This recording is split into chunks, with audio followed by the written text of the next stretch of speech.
रामकृष्ण हरी. जय जय रामकृष्ण हरी.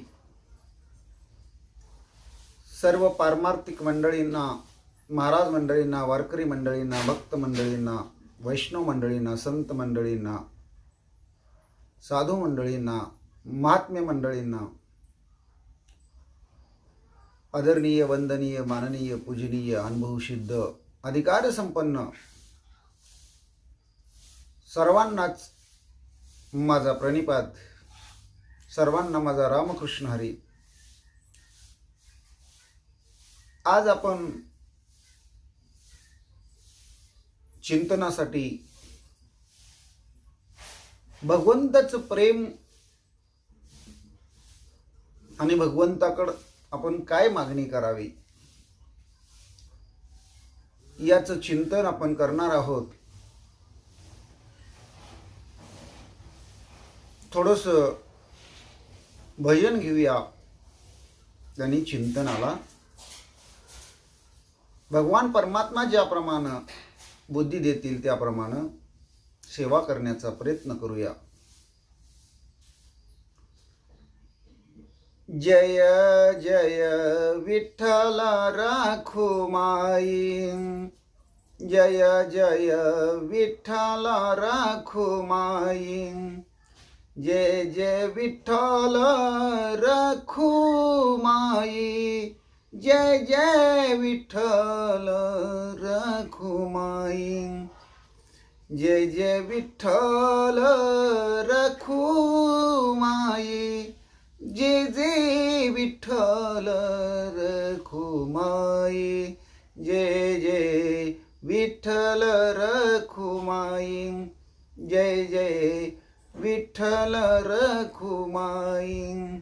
रखुमाई बोला बोलावा विठ्ठल, रखुमाई बोला बोलावा विठ्ठल, रखुमाई बोला बोलावा विठ्ठल, बोलावा विठ्ठल, रखुमाई बोला बोलावा विठ्ठल. रामकृष्ण हरी, जय जय रामकृष्ण हरी. रामकृष्ण विठ्ठल हरी, जय जय रामकृष्ण विठ्ठल हरी. रामकृष्ण नारायण हरी, रामकृष्ण नारायण हरी.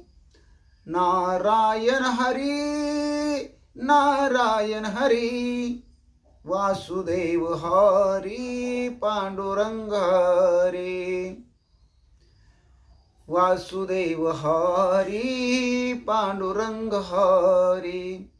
जय जय विठ्ठल राखुमाई, जय जय विठ्ठल राखुमाई, जय जय विठ्ठल, जय जय विठ्ठल, जय जय विठ्ठल रखुमाई, जय जय विठ्ठल रखुमाई, जय जय विठ्ठल रखुमाई. रामकृष्ण हरी. देवाकारणे भाव तस्मात, द्यावे न लागे फारसे वित्त, झाले एक चित्त तरी बहुत, तेवढ्यासाठी नका करू वाताहत गा. देवाला देवासाठी भावच कारण आहे. तो भावच देवाला द्यावा. देवाला पैसा, अडका, सोनं, नाणं, धन, संपदा, बाकीचं भगवंताला काही लागत नाही, काही आवडत नाही. मग भगवंताला आपला भाव द्यावा म्हणजे काय करावं? आपला भाव भगवंताच्या चरणी लावावा म्हणजे काय करावं? तर आपलं जे चित्त आहे, वृत्तीमध्ये जे चार चतुष्ट सांगितलेले आहेत, मन, बुद्धी, चित्त आणि त्यालाच आपण अंतःकरण म्हणतो, आणि अहंकार. तर हे चित्त आपण भगवंताच्या चिंतनाला लावलं पाहिजे. कारण आपला जो मानव देह आपल्याला प्राप्त झालेला आहे, अल्प आयुष्य मानव देह. अहो, भगवान श्रीकृष्ण परमात्मा अवताराला आले, त्यांना आयुष्य होतं 125 वर्षाचं. 127-28 वर्षाचं भगवान श्रीकृष्णांना आयुष्य होतं. मग भगवान परमात्मा अवताराला आले, त्यांचं कार्य केलं, निजधामाला अवतार कार्य संपून निघून गेले. मग आपल्या मानवाचं तर किती आयुष्य हो. अल्प आयुष्य मानव देह, शत गणिले अर्धरात्र खाय. जरी 100 वर्ष धरले तर दिवस आणि रात्र 12-12 तास. त्यामुळं 50 वर्षे निव्वळ रात्रीमध्ये जातात, निव्वळ झोपेमध्ये जातात. मध्ये बालत्व, पीडा, रोगक्षय, आणि राहिलेल्या 50 वर्षामध्ये बालपण, आपल्या शरीराला पीडा होणं, रोग होणं. मग या 50 वर्षामधलं बालत्व, तरुणपण, वृद्धत्व, पीडा, क्षयरोग, याच्यातला जर काळ बाजूला काढला तर आपल्याकडे किती दिवस शिल्लक राहतात, किती वर्षे शिल्लक राहतात, याचं गणित आपण करत बसण्यापेक्षा प्रत्येक क्षणाक्षणाला आपण भगवंताचं चिंतन केलं पाहिजे आणि विचार केला पाहिजे. काय भजनासी उरले ते पाहेगा, क्षणभंगूर नाही भरवसा. फारे सावध तोडा माया आशा, काही न चले मग गळा पडेल फासा. पुढे हुशार थोर आहे वळसा गा. बाबांनो, हुशार व्हा. जन्माला आलाय म्हटल्याबरोबर तुम्ही निश्चित मरणार आहे, हे लक्षात घ्या.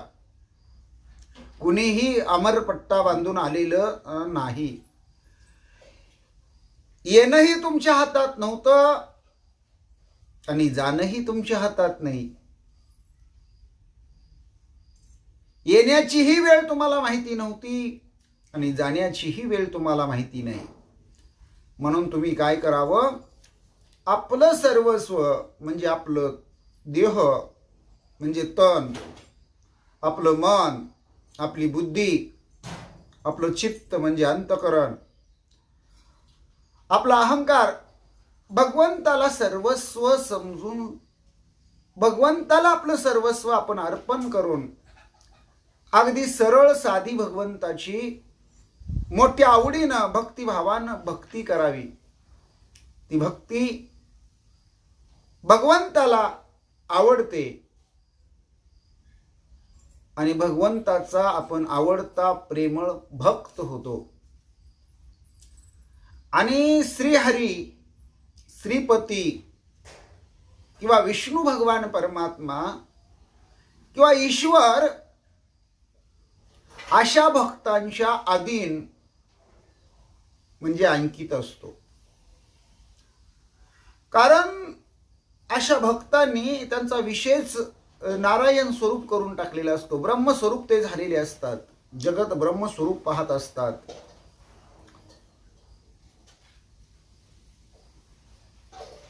जग हे मिथ्या आहे, ब्रह्म हे सत्य आहे, ही अनुभूती ते जगाला सांगत असतात. आणि भगवंताला आपल्या हृदयामध्ये त्यांनी स्थान दिलेलं असतं.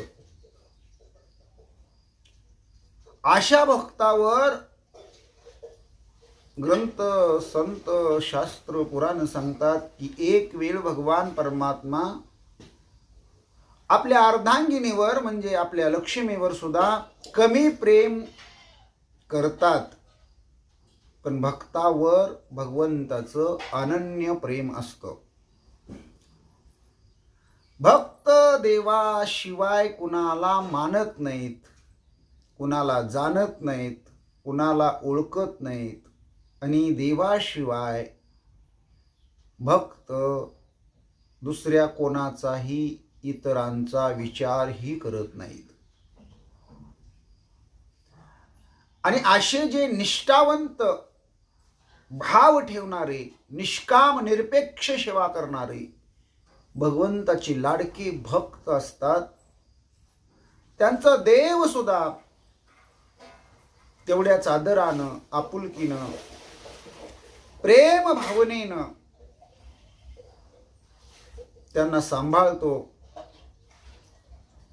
त्यांची संकट दूर करतो, त्यांची कामं करतो.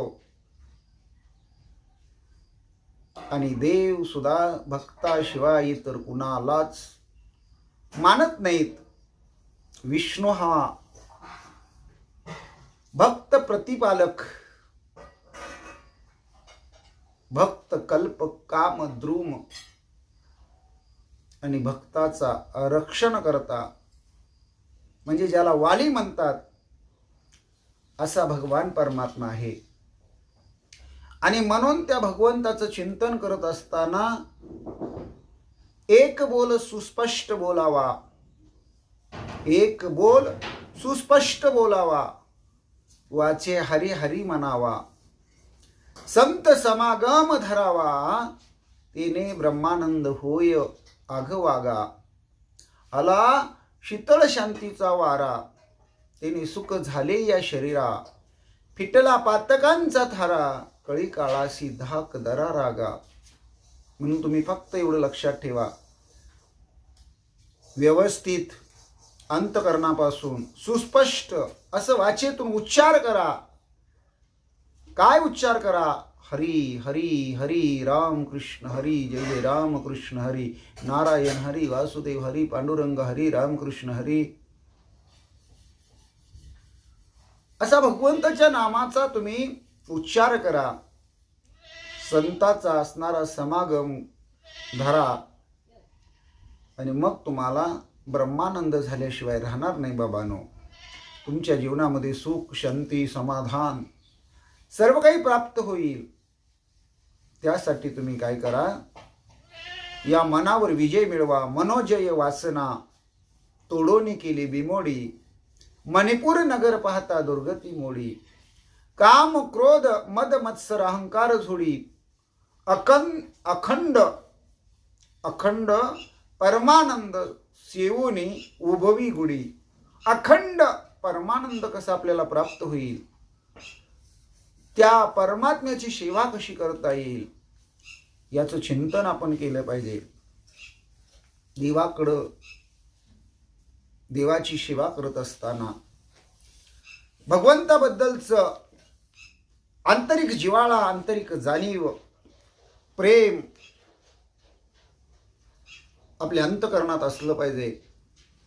जाणे भक्तीचा जिव्हाळा, तोची दैवाचा पुतळा. जो भक्तीचा जिव्हाळा जाणतो, नवविधा भक्तीपैकी भक्ती करतो. नारद महर्षीनं तर भक्तीची 84 सूत्र सांगितली. शास्त्रामध्ये भक्तीचे अनेक प्रकार सांगितलेले आहेत, पण तुकोबाराय यांनी भक्तीचे 9विध प्रकार सांगितले. आणि त्या 9विध भक्तीपैकी कोणतीही भक्ती करून भगवंताला आपलंसं करता येतं, प्रसन्न करता येतं आणि उच्च कोटीच्या अवस्थेला आपल्याला प्राप्त होता येतं.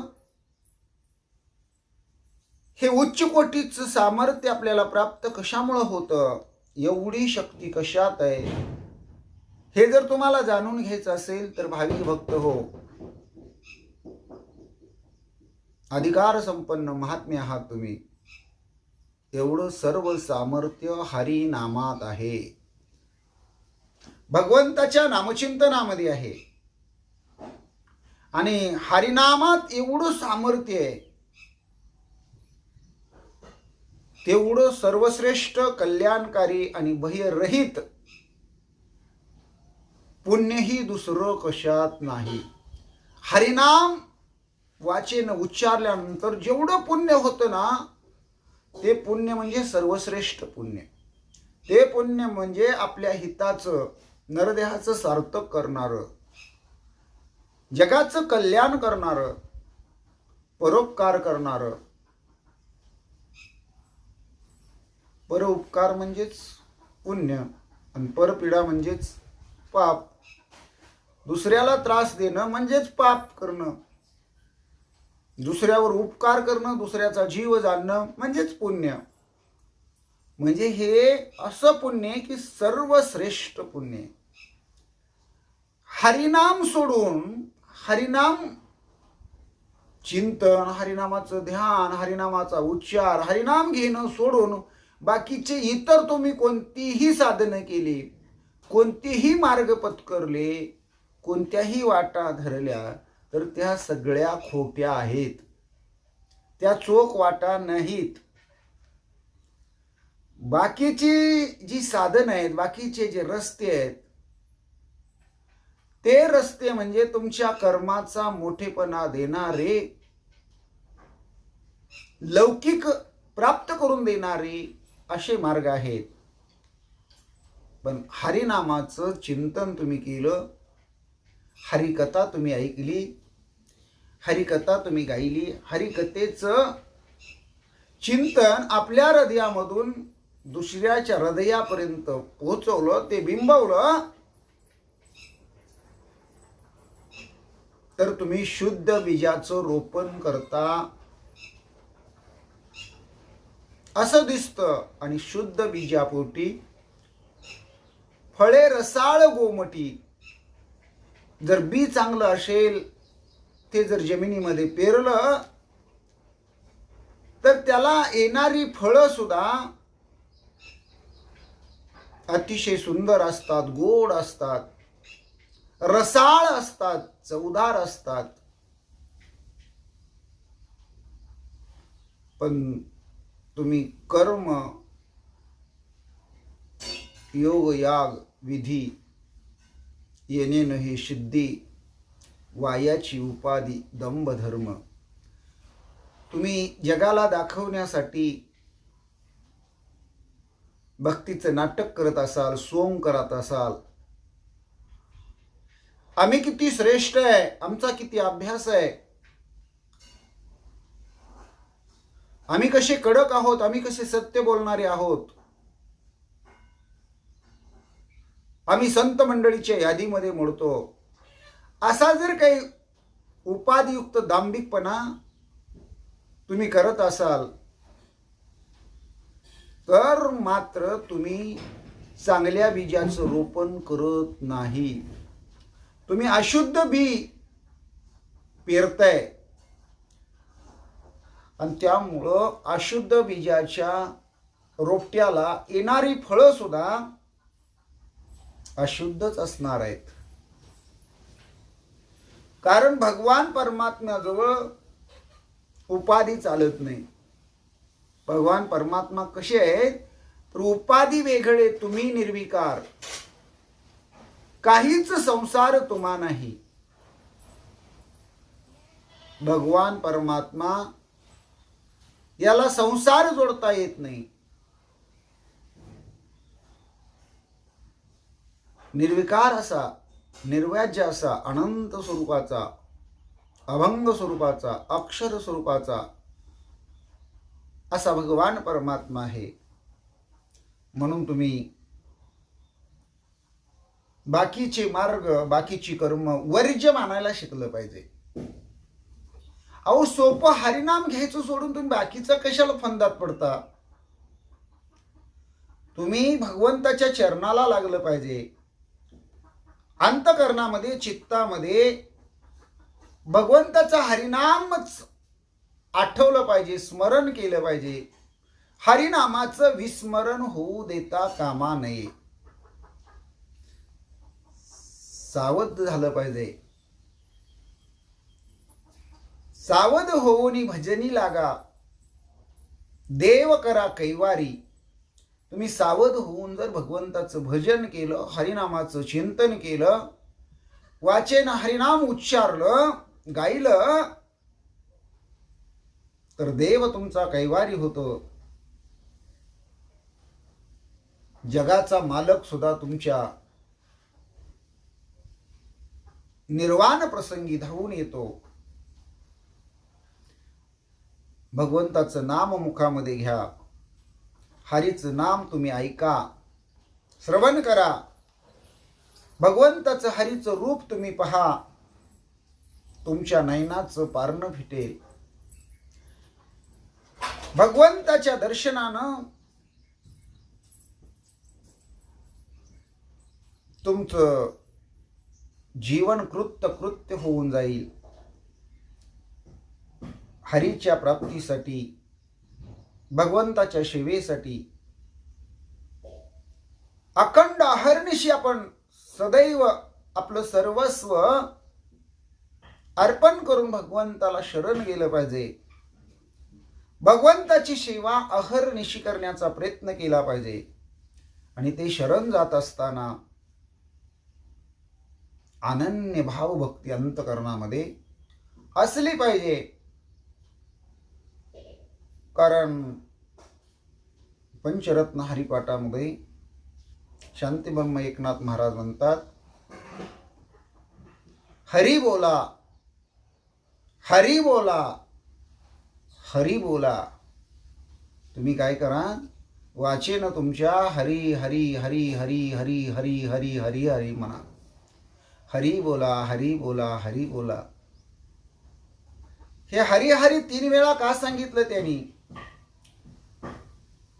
तर या दिवसामध्ये म्हणजे 24 तासामध्ये देहाच्या 3 अवस्था सांगितल्या जातात. जागृती, स्वप्नी आणि सुसुप्ती. या 3 अवस्थेमध्ये तुम्ही हरी हरीच म्हणा. म्हणजे जागेपणी तुम्ही हरी हरी म्हणा. तुम्हाला त्या भगवंताचं स्वप्न पडेल. भगवंताचं स्वप्नामध्ये सुद्धा नामचिंतन तुम्ही कराल. गाढ झोपेमध्ये सुद्धा तुमच्या श्वासातून हरिनामाचं चिंतन होईल. आणि मग तुम्हाला जी तुरिया अवस्था आहे, ज्याला उन्मनी म्हणतात, ती अवस्था प्राप्त होईल. म्हणून तुम्ही भगवंताचं चिंतन करा. त्यामुळं तुमच्या मनामध्ये आनंद निर्माण होईल. तुमचं मुखकमळ तेजानं, उल्हासानं अगदी टवटवीत दिसेल. तुमच्या मनामध्ये अखंड संतोष निर्माण होईल, समाधान निर्माण होईल. आणि ज्याच्या मनात समाधान नाही, संतोष नाही, त्याला ह्या जगातले सगळे जरी भोग एकट्याला दिले तरी ते पुरणारही नाहीत. आणि तो कधी सुखीही होणार नाही आणि तो कधी समाधानीही होणार नाही.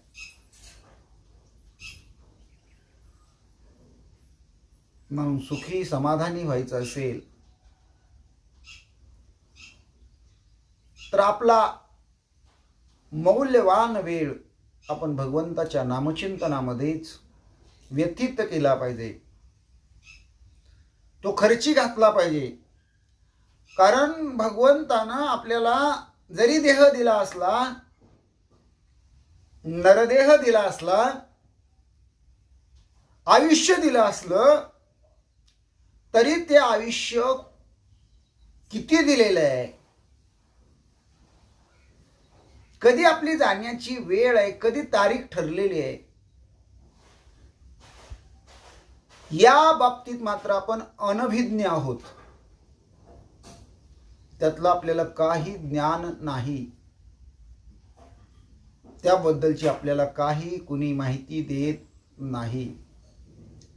म्हणून जे प्रारब्धान आपल्याला मिळालेलं आहे, जे दैवयोगानं आपल्याला मिळालेलं आहे, जे भगवंताच्या संताच्या कृपा आशीर्वादानं आपल्याला प्राप्त झालेलं आहे, त्याच्यामध्ये आपण संतोष मानला पाहिजे, सुख मानलं पाहिजे, समाधान मानलं पाहिजे. कारण प्रारब्धेची जोडे धन, प्रारब्धेची वाडे मान. प्रारब्धाशिवाय आपल्याला धनही मिळत नाही आणि प्रारब्धाशिवाय आपल्याला मानही मिळत नाही. याचं चिंतन सांगताना थोडासा तुम्हाला दृष्टांत सांगतो की नशिबात असेल तरच मिळतं, नशिबात नसेल तर आपल्याला काहीच मिळत नाही. आपण कितीही प्रयत्न करू द्या, कसाही प्रयत्न करू द्या, अखंड अविरत जरी प्रयत्न केला तरीही नशिबापेक्षा जास्त आणि वेळेच्या अगोदर कुणाला काहीही मिळत नाही.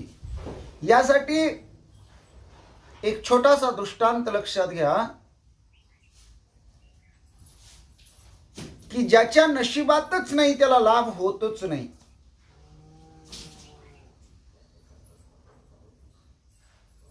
एक जण रस्त्यानं निघालेला असतो आणि रस्त्यानं निघालेला असताना त्या रस्त्यावरती जवळपास दुसरं कोणी दिसत नाही. म्हणजे त्या रस्त्यावरती हा एकला चालत असतो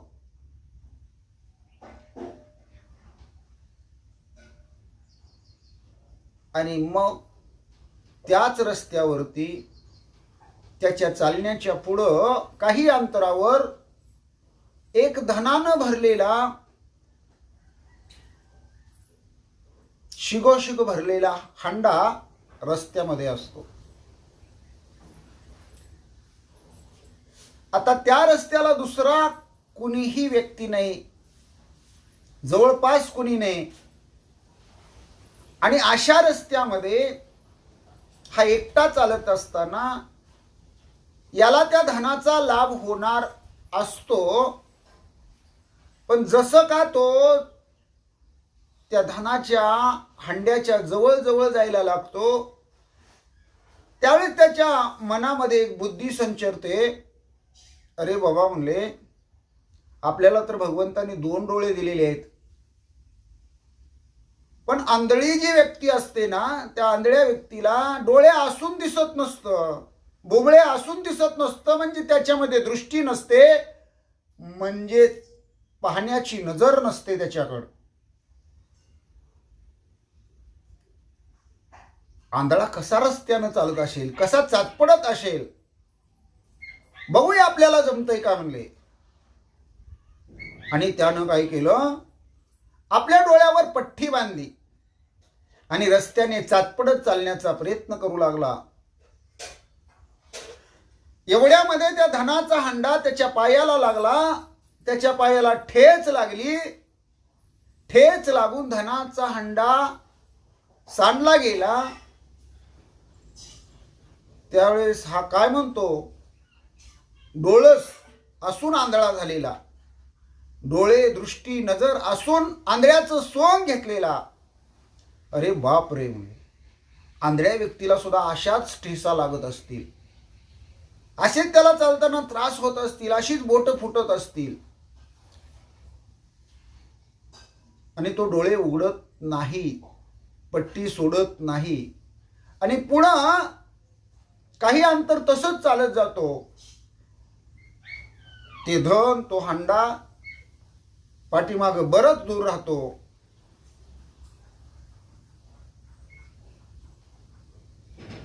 आणि मग हा पट्टी सोडतो. मला काय सांगायचं होतं, तर ज्याच्या नशिबात नाही, प्रारब्धात नाही, त्याला काहीच मिळत नाही. कोणी कोणी म्हणतं, आम्ही कमवू, आम्ही हम करू, आम्ही तम करू, आम्ही असं धान्य पिकू, असा व्यापार करू, असा धंदा करू, अशी नोकरी करू, अशी शेती करू, बाग बगीचा लावू, व्यापार करू, खूप धन कमवू, खूप पैसा कमवू. नाही रे बाबांनो, ते खोटं आहे सगळं. तुम्ही नशिबाला, प्रारब्धाला मानत नसाल, पण एक दिवस तुम्हाला मानावंच लागेल. आणि हे जीवन असंच आहे बाबांनो. तुम्ही डोळस होऊन आंधळे होऊ नका.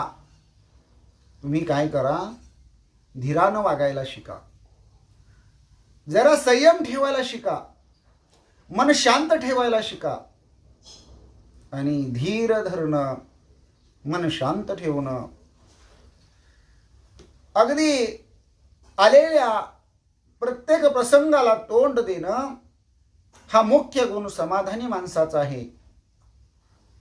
समाधानी माणूस हा जगातला महान पुरुषोत्तम असतो. सर्व प्राणी मात्रावर तो उपकाराची उधळण करतो. आपल्या प्राणाचीही तो पर्वा कधीही करत नाही.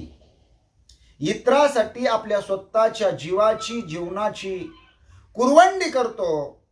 जो इतरांचा म्हणजेच दुसऱ्याच्या सुखाचा सदैव विचार करतो, दुसऱ्याच्या सुखामध्येच आपलं सुख मानतो. या कलियुगामध्ये असा जो कोणी वागत असतो त्याला सज्जन म्हणतात. त्यालाच पारमार्थिक भाषेमध्ये संत साधू महंत म्हणतात. त्यालाच चालता बोलता ईश्वर म्हणतात. त्यालाच आमच्या भाषेमध्ये प्रभू म्हणतात, देव अवतारी म्हणतात. आणि खरंच तो धन्य असतो. त्यानं नेहमी जीवनामध्ये जीवन जगत असताना सत्यव्रत धारण केलेलं असतं.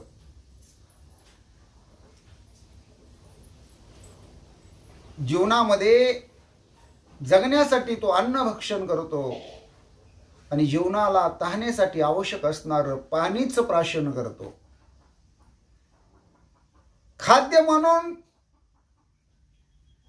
ते पाहिजे तेवढं किंवा बक्कळ अन्न भक्षण करत नाही. अगदी थोडं, अगदी मोजकं, पवित्र, सात्विक, शुद्ध थोडेसेच अन्न खातो. अगदी आपली भूक भागेल, आपण कार्य करू शकू एवढ्या मापानं तो अन्न खातो. आणि आवश्यक तेवढंच तो जलपान करतो. सर्वापेक्षा असा सज्जन व्यक्ती जो दुसऱ्याच्या उपकारासाठी जन्माला आला,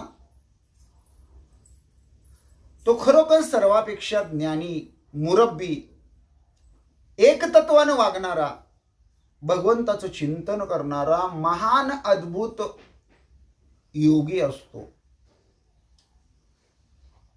हरिनाम घेणं आणि हरिरूप पाहणं या दोन्हीचं प्राशन करणं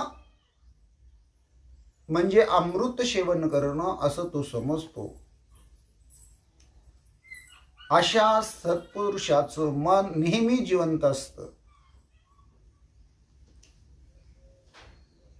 त्यानं मनाला अनेक वेळा शासन दिलेलं असतं, वारंवार मनाला मारलेलं असतं.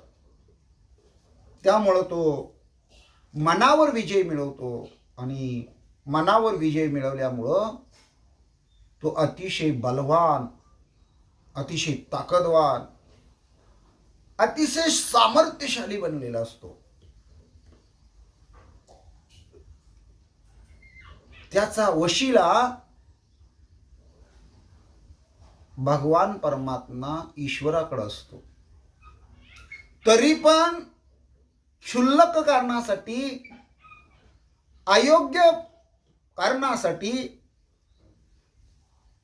दुसऱ्याला छळण्यासाठी किंवा त्रास देण्यासाठी किंवा आपला लौकिक वाढवण्यासाठी त्या सामर्थ्याचा कधीही वापर तो करत नाही. आलेलं कर्म, भगवंताने कर्माचं दिलेलं फळ आनंदानं तो स्वीकारतो. आणि तुका म्हणे, आता उरलं उपकारापुरता, माझं दुसरं काही या जगाच्या पाठीवर काम नाही बाबांनो. मी उपकार करण्यासाठी आलेलो आहे. उपकार करणं, दुसऱ्याचा जीव जाणणं, दुसऱ्याला मदत करणं, हाच माझा मुख्य भगवंताच्या भक्तीचा हेतू आहे. आणि तो सज्जन, तो संत फक्त हरिदासांचीच सलगी करतो, संगत करतो, हरिदासांच्याच बैठकीत असतो, हरिदासांनाच शरण जातो. त्याचं तो कधीच आपलं मन जे आहे ते ईश्वरावरून हलू देत नाही. पृथ्वी तलावर लाखात असे एखादेच सत्पुरुष पाहायला मिळतात जे आपल्या स्वसामर्थ्यानं परमपदाला पोहोचतात. भगवान परमात्मा त्यांच्यावर कृपा करतो. कृपा दृष्टीनं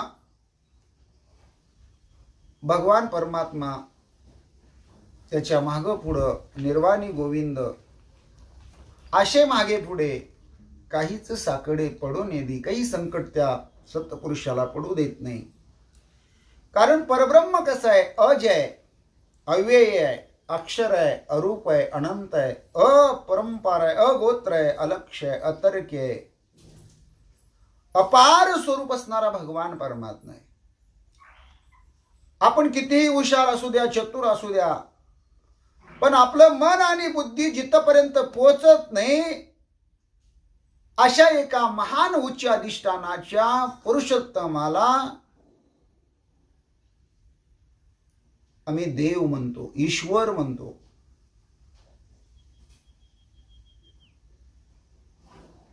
परब्रह्मानं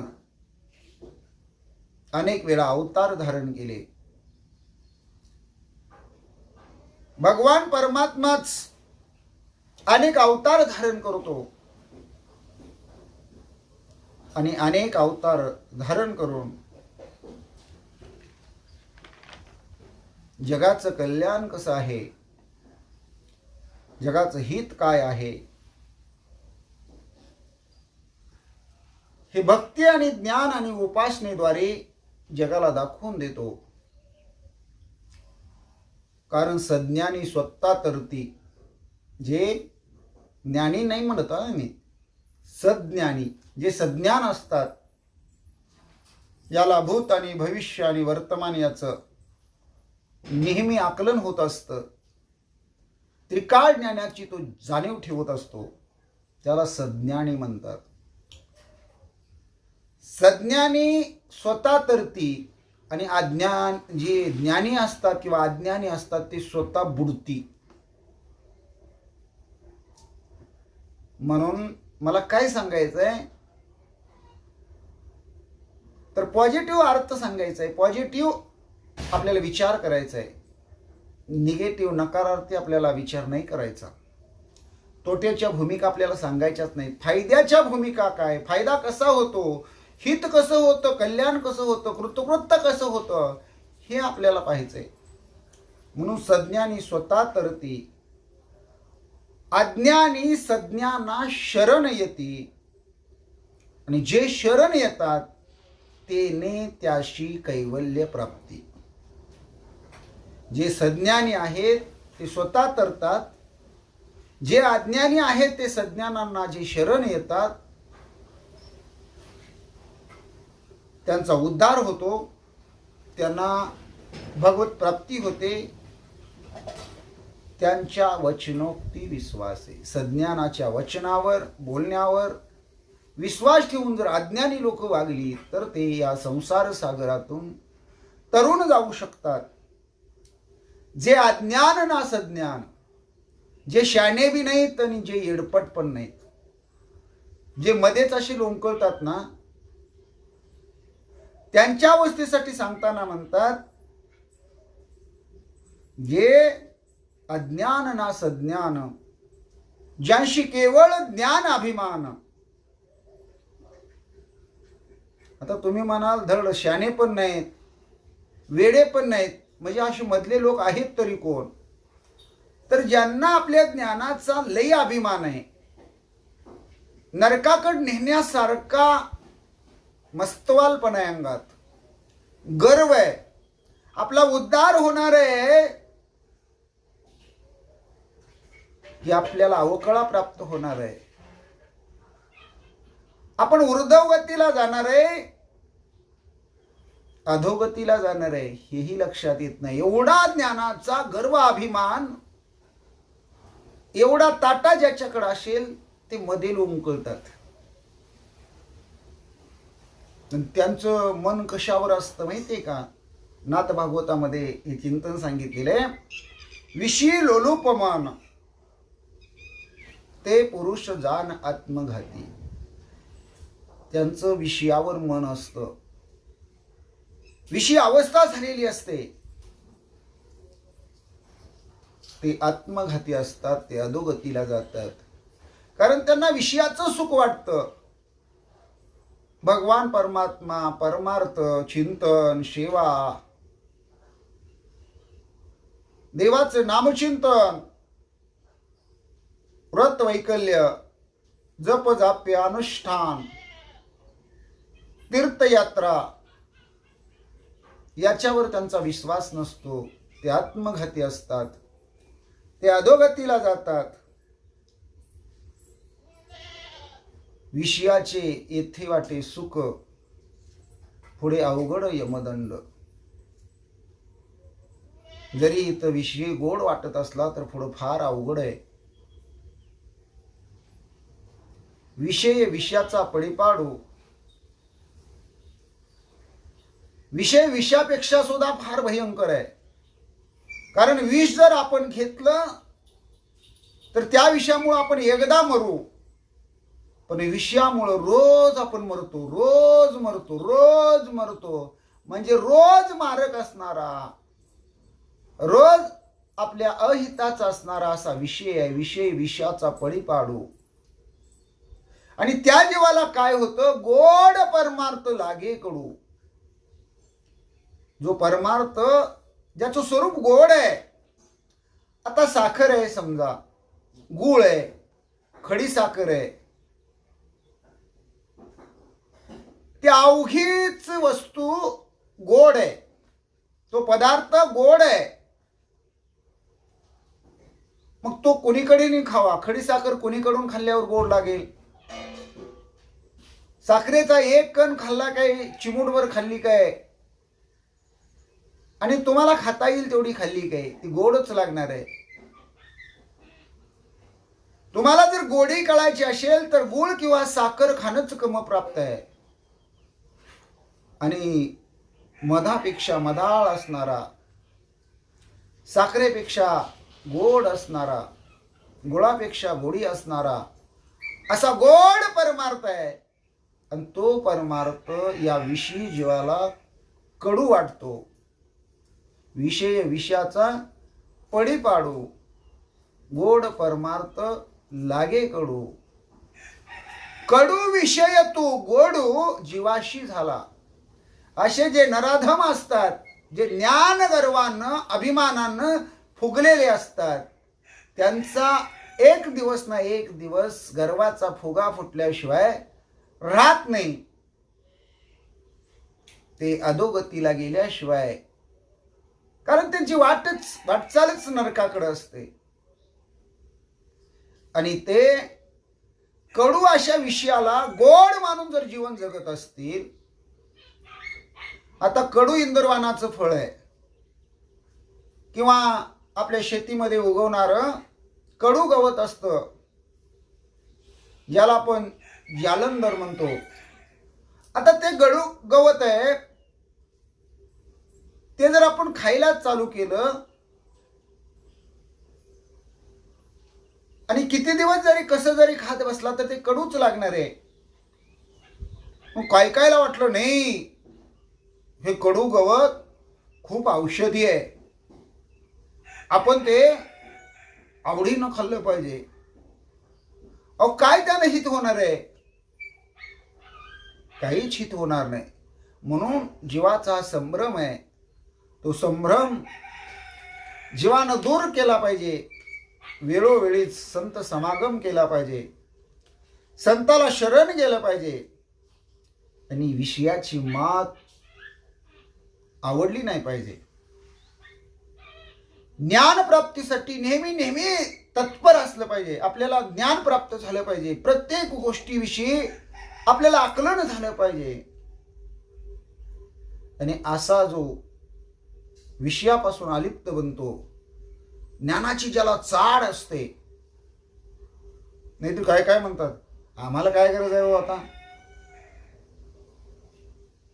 आम्ही भरपूर वर्ष परमार्थ करतो. म्हणजे आता काही परमार्थाची गरज नाही का? आहे.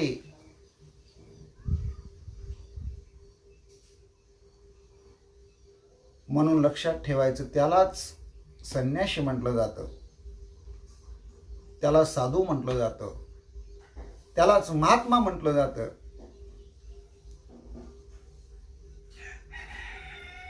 मग काय काय असेही म्हणतील की संन्यासी व्हायचं म्हणजे कर्मच करायचं नाही का, काम धंदा सोडून आयतं खात बसायचं का? तर गीतेमध्ये भगवान परमात्मा आयतं खाणाऱ्याला प्राधान्य देत नाहीत, ते भगवंताला आवडत नाही. कर्म करणारा, कर्तव्य कर्म करणारा, ते कर्म ईश्वराला अर्पण करून करणारा भगवंताला आवडतो. कर्म करत असताना जमलं तर भगवंताचं ध्यान करावं, भगवंताबद्दलचा विचार मनामध्ये आणावा.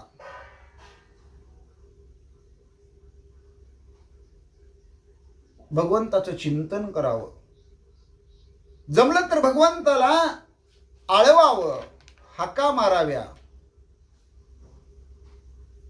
याच्यातच भगवंताची भक्ती आहे. असंच नाही की मंदिरामध्येच गेलं पाहिजे, तिथं पूजेमध्येच वेळ खर्च केला पाहिजे, शारीरिक कष्ट दिलं पाहिजे. सन्मार्गासाठी अनेक खडतर मार्ग, पूर्वी 12-12 वर्ष तप करायचे, साधना करायचे,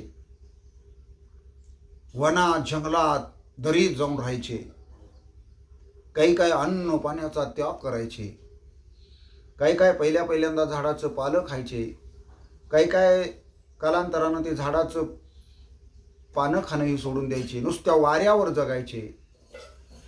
म्हणजे असं देहाला त्रास देऊन खडतर तपश्चर्या अनुष्ठान करणं, यालाच भक्ती म्हणतात असं नाही. अगदी आपल्या गावामध्ये, आपल्या गल्लीमध्ये, आपल्या परिवारामध्ये आपलाच जवळचा समाज मिळवून भगवंताचं सत्कर्म करण्यासाठी, भगवंताची पूजा अर्चा लोकांपर्यंत पोहोचवण्यासाठी धार्मिक कार्यक्रम ठेवणं, सप्ते ठेवणं, ग्रंथ लावणं, कीर्तन ठेवणं, प्रवचन ठेवणं. पण या सगळ्यापेक्षा सोपी भक्ती आहे हरिनाम घेणं. म्हणून तुम्ही काय केलं पाहिजे, हरिनामावर विश्वास ठेवला पाहिजे. आणि हरिनामावर विश्वास कधी होतो, कधी वाटतो, तर दुसऱ्याचे दोष, दुसऱ्याची निंदा आणि स्त्रीच्या शब्दावरचा, म्हणजे विशेष करून परस्त्रीच्या शब्दावरचा विश्वास हा अविश्वास वाटला पाहिजे. दुसऱ्याची निंदा आपल्याला चुकीचे वाटलं पाहिजे, दुसऱ्याचे दोष काढणं चुकीचं वाटलं पाहिजे. हे असं ज्या वेळेस आपण अवस्थेला पोहोचू,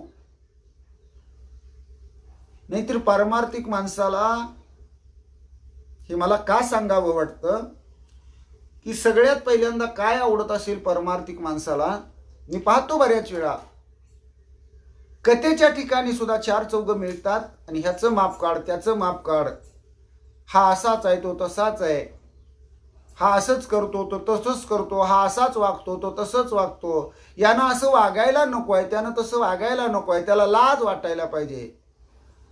अशा आपण दुसऱ्याचे दोष काढतो, दुसऱ्याची निंदा करतो, दुसऱ्याची टवाळकी करतो, दुसऱ्याची कुचेष्टा करतो. हे महान मोठं पाप आहे. आणि परमार्थामध्ये आपण भगवंताची माला गळ्यामध्ये धारण करून, तुळशी माळ गळ्यामध्ये धारण करून, कपाळाला भगवंताचा गंध, ज्याला गोपीचंद म्हणतो, बुक्का म्हणतो, अष्टगंध म्हणतो, ते धारण करून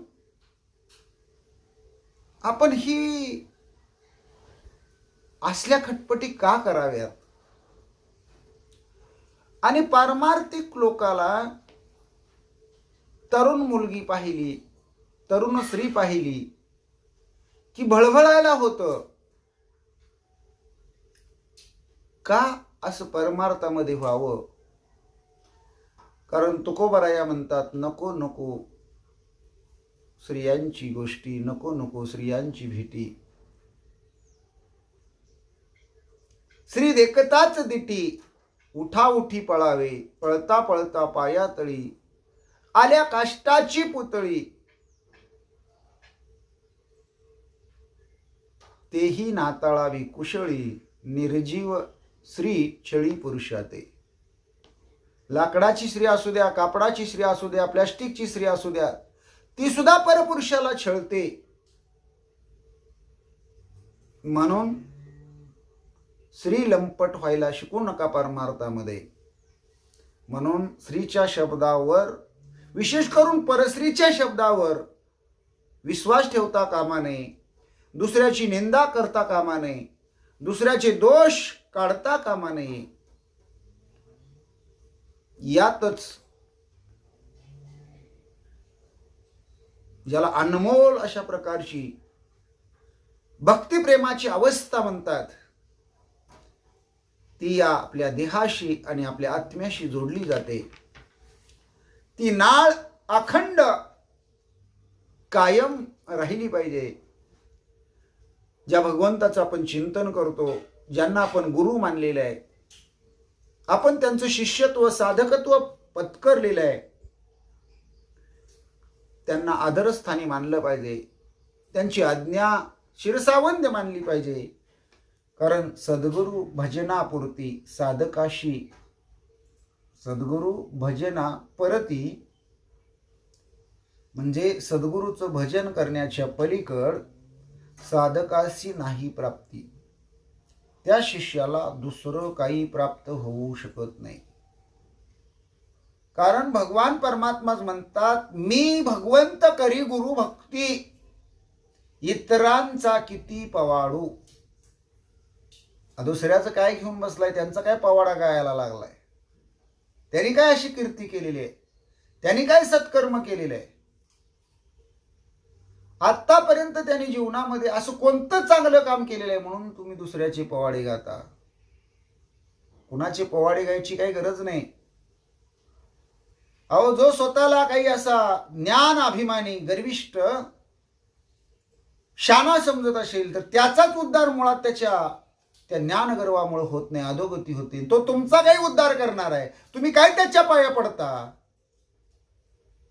पाया पडू नये हा माझा उद्देश नाही, पण खरोखर आपण चुकतोय का, आपण कुणाच्या दर्शनाला जातोय, कुणाच्या पाया पडतोय, यांना शरण गेल्यानं आपलं काय फळ होणार आहे, आपल्याला काय प्राप्ती होणार आहे, याचा विचार आपण अंतःकरणापासून केला पाहिजे.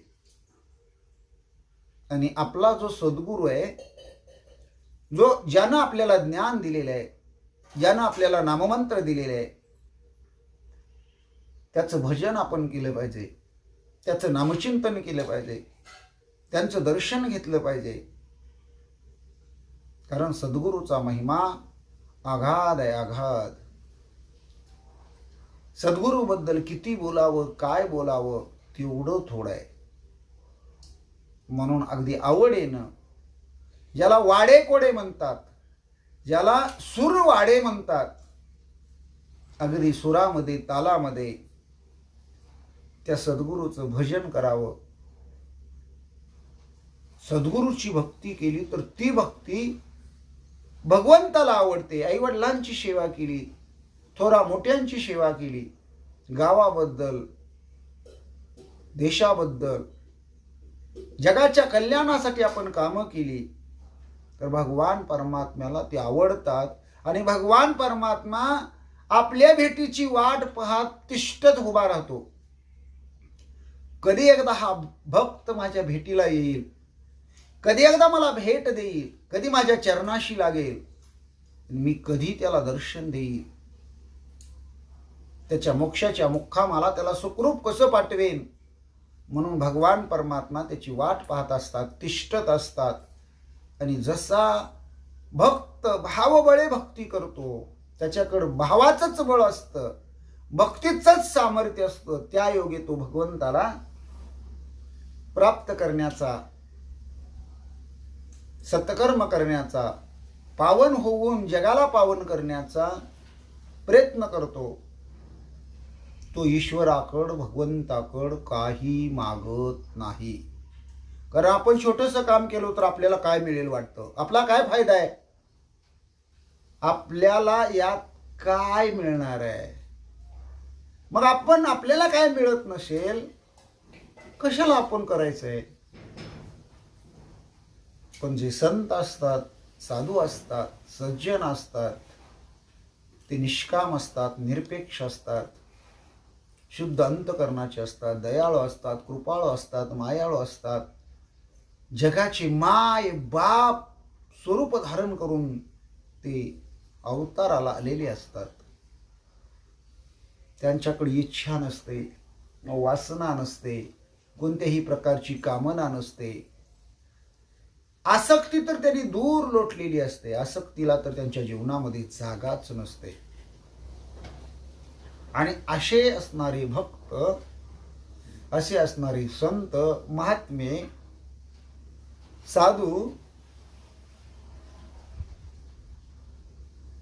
भगवंताकडे काय मागतात, तर ते म्हणतात, मागणे आम्हा अनुचित. मागणं हा आमचा धर्मच नाही, मागणे हा विषय आमच्या कक्षेतच बसत नाही. देवा मला काही नको, सर्व ज्या सिद्धी आहेत ना, ह्या महासिद्धी मला तुच्छ वाटतात. एवढंच नाही देवा, तुम्ही जरी मला परमगती देणार असाल तरी ती परमगती सुद्धा मला नको. तुम्ही मोक्ष देणार असाल, समीपता, स्वरूपता, सलोकता, सायुज्यता, तरीही देवा मला नको.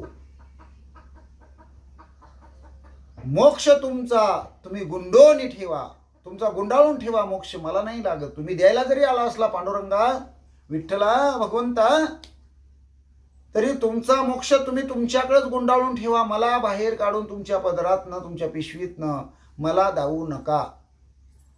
तो मला तुच्छ वाटतो.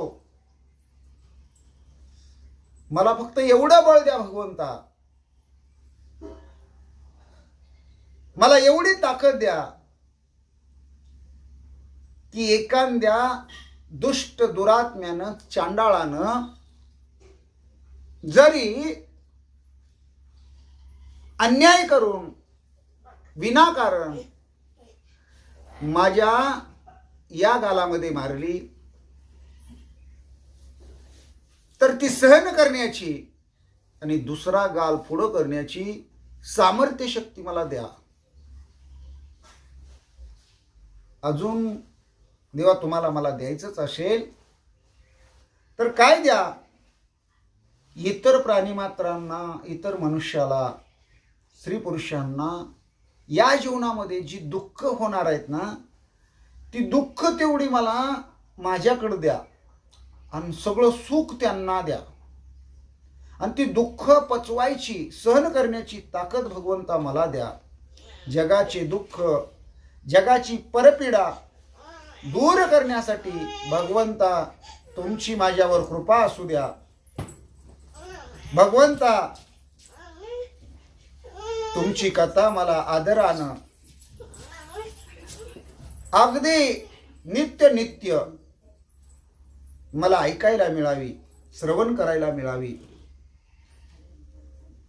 तुमच्या लाडक्या भक्तांची, संत मंडळींची माझी गाठ पडावी, त्यांनी माझ्यावर कृपा करावी, त्यांची संगती मला मिळावी. हरिनामाची आवड माझ्या अंतकरणामध्ये कायम राहावी. भगवंता तुमची सेवा करण्याची उदार संधी नित्य मला मिळावी. भगवंता तुमच्या कीर्तीचा, तुमच्या अवतार कार्याचा, तुमच्या मोठेपणाचा माझ्या मुखातून तुम्ही अर्थ वधवून घ्यावा. ती कथा माझ्या मुखातून जगासाठी बाहेर पडावी. भगवंता तुम्ही सतचित आनंद स्वरूप आहात देवा. तुम्हाला काही सांगायची गरज नाही देवा. न सांगता तुम्हा कळो येते अंतर. विश्वी विश्वंभर परिहारची न लगे. भगवंता तुम्ही जगामध्ये व्यापून आहात. माझ्या देहामध्ये माझ्या आत्मारूपानं तुम्हीच आहात. तुम्हाला काही सांगायची गरज नाही. तुम्ही सगळ्या जगावर कृपा करता तशी माझ्यावर कृपा करा. तुम्ही परम आनंद स्वरूप आहात, चैतन्य घन आहात, स्वयंमेव आहात. देवा, तुमचा लाडका भक्त म्हणून माझं नाव तुमच्या भक्तांच्या यादीत घ्या. म्हणजे तुमचा लाडका आवडता भक्त म्हणून भगवंता माझा स्वीकार करा. देवा, तुमची कृपा माझ्यावर निरंतर असू द्या. माझ्याबद्दलची तळमळ भगवंता तुम्हाला नेहमी वाटू द्या. भगवंता, मी तुमच्या चरणावरती साष्टांग लोटांगण घालतो, दंडवत घालतो. तुम्ही नेहमी सज्ज होऊन वारंवार माझ्यासाठी धावत या. मला भेटी द्या. तुमच्या भेटीची मी आवडीनं आतुरतेनं वाट पाहत आहे. कारण संत मंडळी म्हणतात, हरिपद प्राप्ती भोळ्या भाविकासी, अभिमानी अशी गर्भवास. मी काही भगवंता अभिमानी नाही, मी काही गर्विष्ठ नाही. आणि हे काही देवा तुला सांगायची गरज नाही. ना कळे ते कळे, कळे ते ना कळे, वळे ते ना वळे. गुरुवीन निर्गुणी पावले सगुणी भजता, विकल्प धरिता जीवा झडे. देवा, प्रेमाविन भजन, नाकाविन मोती, अर्थाविन पोती वाचोनी काय. आता माझी अशी अवस्था झालेली आहे भगवंता, सम अवस्था झालेली आहे. आता हे सोवळे झाले त्रिभुवन, विषमधून सांडिले. आता माझा शुद्ध भाव झालेला आहे. आणि संत मंडळीनं सांगितलेलं आहे ना भगवंता, शुद्ध ज्याचा भाव झाला, दुरी नाही देव त्याला. मग भगवंता, माझी जी ही शरीर संपत्ती ती आटणारी आहे, नाश पावणारी आहे, नाशिवंत आहे. पण देवा, तू शाश्वत आहे, चिरंतन आहे, चिरकाळ आहे. आणि तुझं हरिनाम ते सुद्धा न आटणार आहे. न आटणार तुझं नाम माझ्या चित्तामध्ये अखंड राहू दे. ए रखमा देवी वरू, विठ्ठला, भगवंता, पांडुरंगा, तू पतित पावन आहेस ना. कारण पतित पावन साचे श्री विठ्ठलाचे नाम वाचे. भगवंता, तुझं नाव मला खूप आवडतं. दुसऱ्या नामाचा कधी मी विचार किंवा उच्चार करत नाही. कारण मला माहिती आहे, विठ्ठल जळीस्थळी भरला, रीता ठाव नाही उरला. असं कोणतंही ठिकाण देवा शिल्लक नाही जिथं तू नाही. म्हणून भगवान परमात्मा, हे प्रभो, हे ईश्वरा, हे माझ्या देवा, तुझ्या चरणाला माझे हात जोडून विनंती आहे. तू सगळ्या त्रिभुवनाचा, ब्रह्मांडाचा सत्ताधीश आहे. म्हणून भगवंता, एकदा मला भेटी दे, तुझं दर्शन दे. बारे पांडुरंगा, केव्हा भेट देसी. झालो परदेशी तुझ विना सखा मज नाही कोणी. एका चक्रपाणी वाचोनिया, ओवाळावी काया चरणावरुणी. ओवाळावी काया चरणावरुणी, वाटत ते चरणी घालू मिटी. बारे पांडुरंगा, केव्हा भेट देसी. झालो परदेशी तुझ विन.